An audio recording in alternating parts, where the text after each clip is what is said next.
अधिक समृद्ध होत आहेत ही अतिशय महत्त्वाची गोष्ट आहे असं मला वाटतं.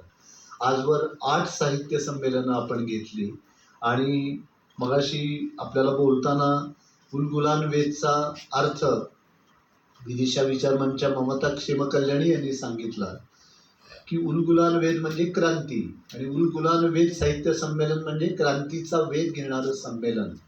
कुठलीही क्रांती ही प्रथम मनामध्ये होते आणि नंतर ती उच्चारातून, विचारातून आणि कृतीतून प्रकट होत असते.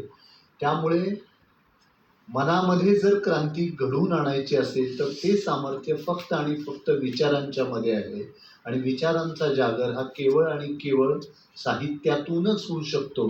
त्या विचारांचा आवाज अधिक बुलंद होतो. पण ही उलगुलान वेद साहित्य संमेलनं घेत आहात ती अधिक जोमानं घेत राहावी यासाठी महाराष्ट्र साहित्य